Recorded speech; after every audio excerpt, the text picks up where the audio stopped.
전도서 21차 말씀 지혜의 영향력. 전도서 9장 13절에서 18절 말씀. 내가 또 해 아래에서 지혜에 관하여 이런 것을 보고 크게 여겼노라. 곧 작은 성읍에 사람이 적었는데 큰 왕이 와서 그것을 에워싸고 큰 토성을 쌓고 공격하였더니 그 성읍 가운데에 가난하지만 지혜로운 자가 있어서 그의 지혜로 그 성읍을 건진 그것이라. 그러나 그 가난한 자를 기억하는 사람이 없었도다. 그러므로 내가 이르기를 지혜가 힘보다 낫다마는 가난한 자의 지혜가 멸시를 받고 그의 말들을 사람들이 듣지 아니한다 하였노라. 조용히 들리는 지혜자들의 말들이 우매한 자들을 다스리는 자의 소리보다 나으니라. 지혜가 무기보다 나으니라. 그러나 한 죄인이 많은 선을 무너뜨리느니라. 이 말씀을 천천히 읽으며 한 사람의 지혜가 많은 사람을 구하지만 세상은 그것을 쉽게 잊는다는 진리를 묵상해 봅시다. 전도서 21차 묵상 지혜의 영향력. 지혜가 힘보다 낫다마는 가난한 자의 지혜가 멸시를 받고 그의 말들을 사람들이 듣지 아니한다.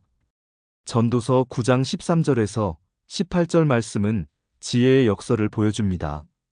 지혜는 강력하지만 종종 무시당합니다. 지혜는 귀한 것이지만 쉽게 잊혀집니다. 솔로몬은 이것을 크게 여겼다고 말합니다. 그에게 깊은 인상을 남긴 이야기입니다. 곧 작은 성읍에 사람이 적었는데 큰 왕이 와서 그것을 에워싸고 큰 토성을 쌓고 공격하였더니 이것은 절망적인 상황입니다. 작은 마을이 강대국의 공격을 받습니다. 사람도 적고 군대도 약하고 자원도 부족합니다. 누가 봐도 이 전쟁은 끝났습니다. 항복하는 것 외에는 선택지가 없어 보입니다. 그 성읍 가운데에 가난하지만 지혜로운 자가 있어서 그의 지혜로 그 성읍을 건진 그것이라. 놀라운 반전입니다. 가난하지만 지혜로운 한 사람이 도시를 구합니다. 어떻게 구했는지는 나와 있지 않습니다. 아마도 지혜로운 전략을 제시했거나 협상을 통해 평화를 이루었거나 적의 약점을 발견했을 것입니다. 중요한 것은 군사력이 아니라 지혜가 도시를 구했다는 것입니다. 역사에서 이런 예를 볼 수 있습니다. 다윗은 골리앗을 무력이 아니라 지혜로 이겼습니다. 기드온은 300명으로 미디안의 대군을 물리쳤습니다. 에스더는 권력이 아니라 지혜와 용기로 민족을 구했습니다. 한 사람의 지혜가 많은 사람을 구할 수 있습니다. 잠언 21장 22절은 말합니다. 지혜로운 자는 용사들의 성에 올라가서 그들이 믿는 방벽을 허느니라. 지혜는 군사력보다 강합니다. 지혜로운 전략 하나가 1000명의 군사보다 효과적일 수 있습니다. 그런데 이야기는 슬픈 결말을 맞습니다. 그러나 그 가난한 자를 기억하는 사람이 없었도다. 도시를 구한 영웅이 잊혀졌습니다. 아무도 그를 기억하지 않습니다. 기념비도 없고 상도 없고 감사도 없습니다. 그는 가난했기 때문에 사람들이 무시했습니다. 이것은 슬픈 현실입니다. 세상은 가난한 자의 지혜를 존중하지 않습니다. 만약 그가 부자였다면, 왕이었다면, 높은 지위에 있었다면 사람들은 그를 기억했을 것입니다. 하지만 그는 가난했기 때문에 잊혀졌습니다. 예수님도 비슷한 경험을 하셨습니다. 그분은 가난한 목수의 아들로 오셨습니다. 사람들은 물었습니다. 나사렛에서 무슨 선한 것이 날 수 있느냐? 그분의 지혜를 듣고도 사람들은 멸시했습니다. 이 사람이 어디서 이런 지혜와 이런 능력을 얻었느냐? 이는 그 목수의 아들이 아니냐? 그러므로 내가 이르기를 지혜가 힘보다 낫다마는 가난한 자의 지혜가 멸시를 받고 그의 말들을 사람들이 듣지 아니한다 하였노라. 솔로몬의 결론입니다. 지혜는 힘보다 낫습니다. 이것은 진리입니다. 하지만 슬픈 현실은 가난한 자의 지혜는 멸시받는다는 것입니다. 왜 그럴까요? 사람들은 내용이 아니라 포장을 봅니다. 메시지가 아니라 메신저를 봅니다.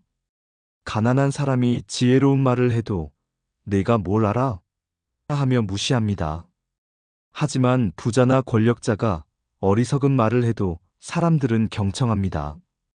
이것은 우리에게 두 가지를 가르칩니다. 첫째, 외모나 지위로 사람을 판단하지 말아야 합니다. 야고보서 2장 2절에서 4절은 경고합니다. 만일 너희 회당에 금 가락지를 끼고 아름다운 옷을 입은 사람이 들어오고 또 남루한 옷을 입은 가난한 사람이 들어올 때에 너희가 아름다운 옷을 입은 자를 눈여겨보고 가난한 자에게 이르되 너는 거기 서 있든지 하면 너희끼리 차별하며 악한 생각으로 판단하는 자가 되는 것이 아니냐? 둘째, 지혜가 인정받지 못해도 낙심하지 말아야 합니다. 요셉의 지혜는 처음에 인정받지 못했습니다. 그는 감옥에 갇혔습니다. 하지만 하나님의 때에 그의 지혜가 드러났고 그는 이집트의 총리가 되었습니다. 하나님께서는 아십니다. 사람들이 몰라줘도 하나님께서 아시면 됩니다. 조용히 들리는 지혜자들의 말들이 우매한 자들을 다스리는 자의 소리보다 나으니라. 지혜는 시끄럽지 않습니다. 지혜로운 사람은 소리 지르지 않습니다. 조용하지만 깊이 있게 말합니다. 반면 어리석은 지도자는 크게 외칩니다. 하지만 내용은 없습니다. 잠언 17장 27절에서 28절은 말합니다. 말을 아끼는 자는 지식이 있고 성품이 안정된 자는 명철하니라. 미련한 자라도 잠잠하면 지혜로운 자로 여겨지고 그의 입술을 닫으면 슬기로운 자로 여겨지느니라. 지혜로운 사람은 말을 아낍니다. 지혜가 무기보다 나으니라. 그러나 한 죄인이 많은 선을 무너뜨리느니라. 이것은 경고입니다. 지혜는 강력합니다. 하지만 한 사람의 죄가 많은 선을 파괴할 수 있습니다. 아간 한 사람의 죄 때문에 이스라엘이 아이성에서 패배했습니다. 다윗 한 사람의 간음 때문에 가정이 무너졌습니다. 이것은 개인의 책임을 강조합니다. 우리 한 사람의 선택이 많은 사람에게 영향을 줍니다. 우리의 지혜가 많은 사람을 구할 수 있지만 우리의 죄도 많은 사람을 망칠 수 있습니다. 고린도전서 15장 33절은 경고합니다. 악한 동무는 선한 행실을 더럽히나니 한 사람의 부정적인 영향력이 전체를 오염시킬 수 있습니다. 반대로 마태복음 5장 13절과 14절은 선포합니다. 너희는 세상의 소금이니 너희는 세상의 빛이라. 한 사람의 긍정적인 영향력이 세상을 변화시킬 수 있습니다.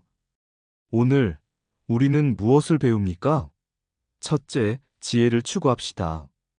힘이나 부가 아니라 지혜가 진정한 능력입니다. 둘째, 겸손합시다. 가난하고 낮은 사람에게서도 배울 것이 있습니다. 셋째, 인정받지 못해도 좌절하지 맙시다. 하나님께서 아십니다. 넷째, 우리의 영향력을 조심합시다. 우리의 지혜로 선을 행하고 우리의 죄로 악을 퍼뜨리지 맙시다. 기도드리겠습니다.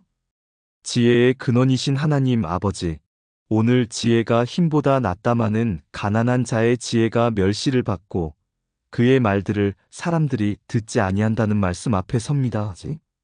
주님, 한 사람의 지혜가 도시를 구했지만 그가 가난했기에 사람들은 그를 잊어버렸습니다. 이 슬픈 현실이 우리 마음을 아프게 합니다. 주님, 우리는 고백합니다. 우리도 외모와 지위로 사람을 판단했습니다.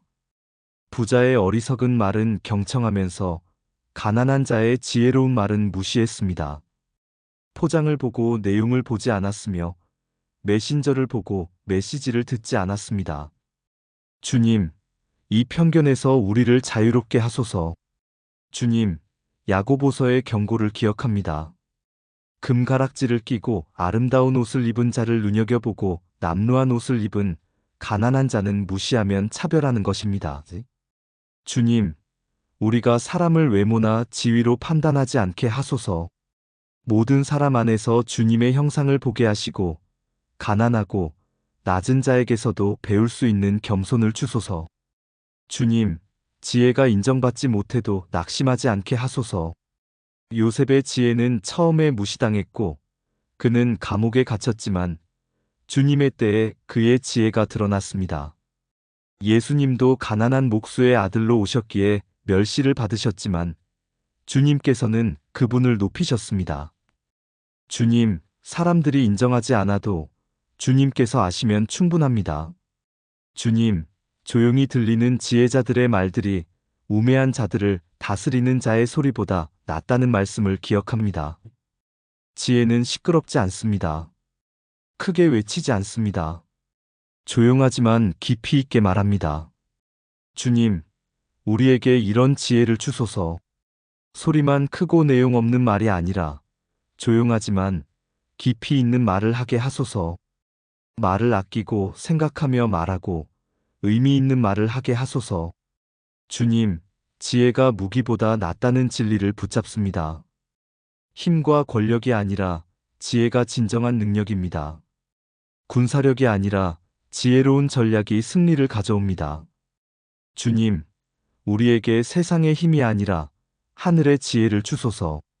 지혜로운 자는 용사들의 성에 올라가서 그들이 믿는 방벽을 허느니라는 말씀처럼 지혜로 불가능해 보이는 것을 가능하게 하는 능력을 주소서. 주님, 한 죄인이 많은 선을 무너뜨린다는 경고를 새깁니다. 우리 한 사람의 죄가 많은 사람에게 영향을 줄 수 있습니다. 아간 한 사람의 죄 때문에 이스라엘이 패배했고 다윗 한 사람의 간음 때문에 가정이 무너졌습니다. 주님, 우리의 영향력을 깨닫게 하소서. 우리의 선택이, 우리의 말이, 우리의 행동이 다른 사람들에게 영향을 준다는 것을 기억하게 하소서. 주님, 악한 동무는 선한 행실을 더럽힌다는 말씀처럼 부정적인 영향력을 경계하게 하소서. 하지만 또한 너희는 세상의 소금이니 세상의 빛이라는 말씀처럼 긍정적인 영향력을 끼치게 하소서. 우리의 지혜로 선을 행하고 우리의 삶으로 빛을 비추게 하소서. 주님, 오늘 우리는 지혜를 추구합니다. 힘이나 부나 권력이 아니라 주님의 지혜를 구합니다. 사람들이 인정하든 안 하든 우리는 지혜롭게 살기를 원합니다. 한 사람의 지혜가 많은 사람을 구할 수 있다는 것을 믿으며 우리도 지혜로 이 세상에 선한 영향력을 끼치기를 원합니다. 주님, 우리를 겸손하게 하시고 지혜롭게 하시고 선한 영향력을 끼치는 사람으로 만들어 주소서. 예수님의 이름으로 기도드립니다. 아멘.